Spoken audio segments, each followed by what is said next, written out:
You're listening to Winnipeg's Classic 107. My name is Simon Rusnak. Well, there may not be any lions, tigers, and bears, but there will be Stravinsky, Spohr and Still, Oh My, at the Manitoba Chamber Orchestra's season opening concert this week, and the return of not only the orchestra, but also the audience to Westminster United Church. To tell us a little bit more about one of the major works on the program, I'm joined by MCO Oboist Caitlin Broms-Jacobs. Hello, Caitlin. Hello, Simon. Well, I'm so happy to have you here. And first things first, a live performance at Westminster. Oh my, indeed. You must be so excited. Yeah, I mean, I'm incredibly excited. It feels like it's been forever. Yeah, it's going to be incredible to be there with real people in the seats again. Well, I was thinking back on it, and it was just about a year ago that you performed in front of a small gathering of music lovers in an MCO show that proved to be one of the last indoor concerts for what has felt like, as you say, an eternity, right? Back at the WAG. Yeah, absolutely. And that was a thrill because it had been a long time even then. And who would have thought it would be this much longer that we would have to wait to be back at Westminster? Yeah, But well, like you say, I mean, the audience who was present and you as a musician, I'm sure has just cherished that performance. But thankfully, for those of us who weren't there, it was recorded and presented online. We've actually played snippets of it here on Winnipeg's Classic 107. And the reason why I bring all of this up is because in that concert, not only were you featured as a player, but also as an arranger. And so I'm wondering if you can tell us a little bit more about how you started arranging. Like, is it something that you've always done? yeah, I think the first arrangement that I did was La Bamba for three saxophones when I was, I think, 10 years old. I had been playing the saxophone. I have no idea what prompted me to think this was a good idea, but and so I guess I've been doing them with, kind of on and off over the years since then. And most of the time, my motivation is just I want to play that piece, and it's not written for my instrument or whatever. So the Yeah. gold was a case of that.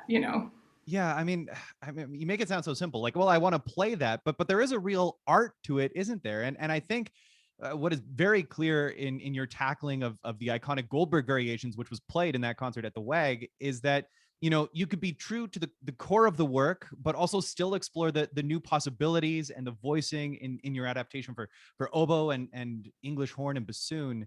And then in this season opening concert, you once again are wearing two hats, oboist and arranger. How did you settle on Stravinsky next? Well, that's a good question. I did this arrangement actually about 10 years ago Oh, wow. for this concert for my mother's birthday. And I had played Pichonella, the real version, and just loved it. And I thought that it would be a great piece to play, but of course, only I can't fit a whole orchestra in my parents' dining room. So I decided to reduce it for this quintet, this chamber ensemble. And I actually, I think that Pichonella is perfectly suited in a sense for a birthday party because it's emotionally very, very much on the lighter side, but it's also has meaning. It's not just fluff. It's Stravinsky. It's an absolute work of genius. So, maybe I'm not sure if that answers the question. No, it definitely does. I mean, I was just curious about it. I mean, it's interesting that this was an arrangement done, 10 years ago, and then we're hearing it now. But I mean, what was really curious to me is that, we just heard your arrangement of Bach, and now we're hearing the Stravinsky Pulcinella, which is inspired by the Commedia dell'arte tradition, which was alive and well in the time of Bach. It sort of seems like an interesting progression because this, a neoclassical work of Stravinsky's, right? Absolutely. So, an interesting story is that, Diaghilev and the Ballet Russe are very famous. And Diaghilev had come up with this idea to do a ballet about Pulcinella and the Commedia dell'arte. And in fact, they were already well into working on it by the time he decided to kind of rope Stravinsky into it. And Diaghilev actually just asked Stravinsky to arrange these compositions by Pergolesi. Actually, we now know most of them are not by Pergolesi. And so Diaghilev, met with Stravinsky and just shoved him this huge pile of manuscripts that I think he must have dug out of the library somewhere. And Stravinsky was extremely reluctant. He thought, oh, Pergolesi, like, so, no interest. But then he took a look at these manuscripts, when he got home, and he immediately just loved the music. And he actually began to write like on the original manuscripts, directly on them, which nice. I was fascinating. It says as though he were correcting his own music. And so in the end, of course, he didn't just do an arrangement. He put his real Stravinsky stamp on it. So what I've done, which I think is kind of an interesting way to look at it, is sort of, it's an arrangement of an arrangement. And some arrangements are essentially reductions, and then some are expansions. So what Stravinsky did was an expansion type of arrangement. And then what I did is the reduction kind of arrangement. So this, like the music starting from those original early Baroque composers, has gone through this, real transformation. Yeah. A total yo-yo effect, a full circle kind of thing, if you will. And I mean, it's interesting, like you say. I mean, Stravinsky was a little reluctant to even take this idea on, but then neoclassicism will become sort of his style, his trademark style for the next like 3 decades of his career. And I mean, it really is, like you say, an expansion, but he makes it his own, kind of like what he did with like Russian folk music, and he put his own Stravinsky spin on it. He does the same thing with the Baroque.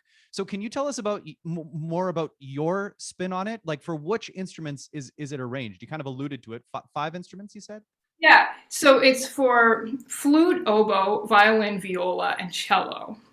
And that's an arrangement that, while still being a chamber ensemble, has enough instruments with enough different colors to, I felt like, encompass the range of ideas that go on in this like amazing piece. The original piece is for chamber orchestra, but it's not just a normal chamber orchestra. It's a little bit like the Baroque concerto grosso format, where there's a string quartet of soloists, and then there are the tutti strings, and then of course the winds, although the winds sort of act as in their solo moments as though they were also concerto grosso soloists. So with my arrangement, obviously I don't have all of the instruments. Some of them are missing, and some that even have significant solos in the suite, in the original. Like, for example, the trumpet and the trombone, they're not part of this chamber ensemble. So one thing that I've tried to do throughout the arrangement is to preserve the colors of the original. And so, if there's a violin solo, I've kept that as a violin solo. I've tried to make it sound as much like the original thing. However, what do I do when there's a big trumpet solo? So, for example, I've chosen in that movement, the toccata movement, to actually put the trumpet solo into both the oboe and the flute parts. And so those instruments play the melody in octaves together. And the string players, in that sense, are accompanimental.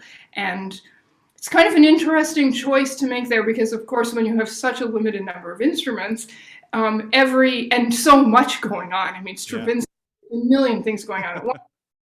How do you? It's crazy to like take away the possibility of another, a separate line. But I felt like, that's the kind of artistic choice you make as an arranger.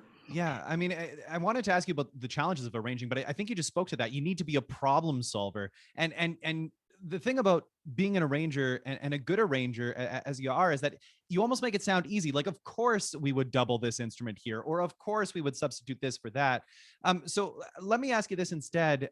You did this arrangement 10 years ago. Is it the same arrangement that we're going to be hearing this week, or did you kind of tweak it a little bit looking back on it now?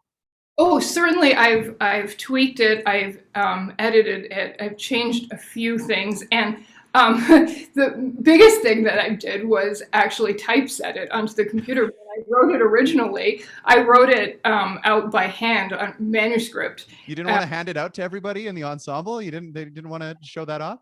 And it's a little hard to read, so I wanted to edit it and correct it, and actually through the process of the rehearsal process, there are yet more modifications that that I'm sure that we'll want to make. Yeah. So I would say in its essence, it's the same arrangement, but with some details changed. Well, it sounds like it's going to be absolutely fantastic. Caitlin, just before I let you go, I've got to ask. I mean, Bach, Stravinsky. What are we going to hear next? Can you give us a little sneak of what's on the arranging docket? Absolutely. Well, I'm actually working on a commission from MCO with the help of the Canada Council for the Arts of another sort of a follow-up to the Goldberg that's going to be for the same ensemble, oboe, English horn, and bassoon. And this time it's going to be a compilation and arrangement, but of the expanding type this time, of Renaissance music. Oh, how So I cool. titled it Angelica Belta, which translates to angelic beauty, and that title comes from the title of the opening movement, or the opening movement of this Renaissance piece that's by a very early Renaissance composer, Francesco Landini. Anyway, it's inspired by Respighi's Ancient Airs and Dances. Oh, so good.